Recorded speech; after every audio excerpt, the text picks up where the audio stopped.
सूरत होना चाहिए? इसमें ये हुकूमत की ज़िम्मेदारी भी याद होती है। जो इलाके के जो लोग मालदार हजरात हैं, कारोबारी हजरात हैं, जो खुशहाल हजरात हैं, इनकी भी ज़िम्मेदारी बनती है कि इनके गुर्बत का, इनकी परेशानी का, इनके खाने पीने का ख्याल रखा जाए और हुकूमती सतह पे ऐसे लोगों तक फौरी इमदाद पहुंचाई जाए, ताकि जो हम प्रधानमंत्री जी वो मुहिम चला रहे हैं लॉकडाउन का, ताकि पूरी तरह से कामयाब हो जाए। असल में ये जो कोरोना वायरस एक वबाई बीमारी है।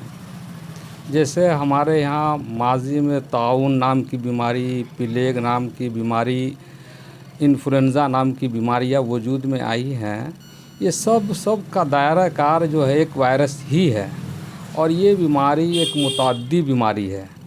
इस बीमारी जो कोरोना वायरस नाम की बीमारी है, इसके बचने का सबसे बड़ा जो वाहिद तरीका है, जिसके बारे में आज से 1400 साल पहले आक़ाए मदनी सल्लल्लाहु अलैहि वसल्लम ने फरमाया कि जिस इलाक़े में वबा फैला हो उस इलाक़े में नहीं जाना, और उस इलाक़े में जो तंदुरुस्त इलाक़ा हो, जो बीमारी से मुतासिर न हो, उस इलाक़े में नहीं जाना। जिस इलाक़े में ताउन, वबा, कोरोना वायरस फैला हो, ऐसे इलाक़े में जाना अपने आप को मौत के हवाले करना है, खुदकुशी के मुतरादिफ है। तो एक ऐसी मुतअद्दी बीमारी है जो एक दूसरे से लगने वाली बीमारी है। इसीलिए मरीज़ को तंदुरुस्त से दूर रहने वाली बात है कि मरीज़ का मर्ज जो है तंदुरुस्त के अंदर हुलूल न कर जाए।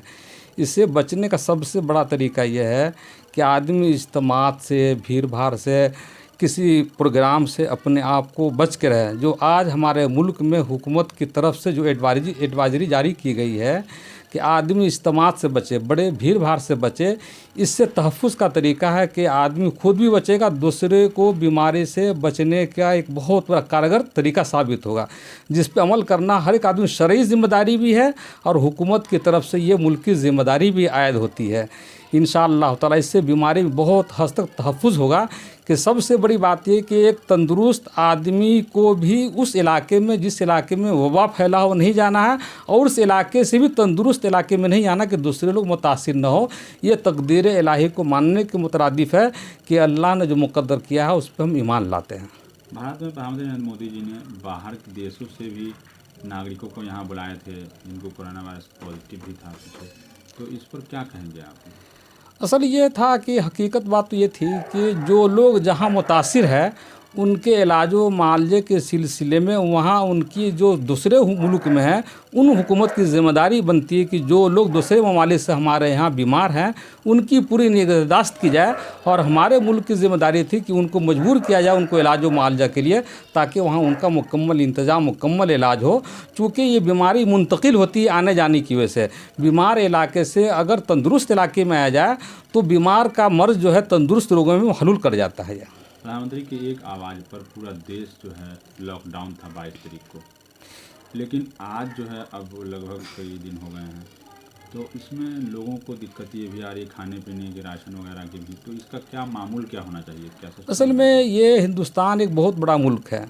अब इस मुल्क में इस लॉकडाउन से पहले इंतज़ामी ज़िम्मेदारी भी होनी चाहिए था। मुनासिब बात तो यह है कि जो लोगों की ज़रूरियाती चीज़ है उनको पूरा करने के लिए सब्जी है, राशन है, दवा है, खाने पीने की चीज़ें हैं, पहले से ब्लॉक की सतह पे, नगर निगम की सतह पे, कॉरपोरेशन की सतह पे इसका इंतज़ाम होना चाहिए, ताकि लोग अपने घरों में महफूज रहें और उनको ज़रूरियात की चीज़ें उनके पास, उनके दरवाजे तक पहुँच जाए, ताकि बाहर निकलने का मौका नहीं मिले। प्रशासन के अधिकारी यहाँ पर काम भी कर रहे हैं, लेकिन उनका जो भी काम है पूरी तरह से फेल साबित हो रहा है। मजदूर देख लीजिए आप, इस तरीके से लोग बार बार कंप्लेन आ रहा है कि मजदूर भूखे मर रहे हैं जी। तो क्या मजदूर जिनके पास पैसा है वो तो चलिए कहीं से इंतजाम कर लेते हैं, लेकिन जिनके जो मजदूर का रोज़मर्रे की ज़िंदगी, जो रक्षा चलाने वाले रोज़ कमाते हैं रोज़ खाते हैं, तो वो कहाँ से खाएंगे? उसका क्या सूरत होना चाहिए? इसमें ये हुकूमत की ज़िम्मेदारी भी याद होती है। जो इलाके के जो लोग मालदार हजरात हैं, कारोबारी हजरात हैं, जो खुशहाल हजरात हैं, इनकी भी ज़िम्मेदारी बनती है कि इनके गुर्बत का, इनकी परेशानी का, इनके खाने पीने का ख्याल रखा जाए और हुकूमती सतह पे ऐसे लोगों तक फौरी इमदाद पहुंचाई जाए, ताकि जो हम प्रधानमंत्री जी वो मुहिम चला रहे हैं लॉकडाउन का, ताकि पूरी तरह से कामयाब हो जाए। मिलेट टाइम्स की वीडियोस देखने के लिए यहाँ क्लिक करके सब्सक्राइब करें और हाँ, बेल आइकन जरूर दबाएं। अगर फेसबुक पर देख रहे हैं तो पेज लाइक करें। ताज़ा तरीन खबरों और मज़ामीन के लिए विजिट करें हमारी वेबसाइट www.millettimes.com। हमारी ये वेबसाइट उर्दू, हिंदी, इंग्लिश तीनों लैंग्वेज में मौजूद है।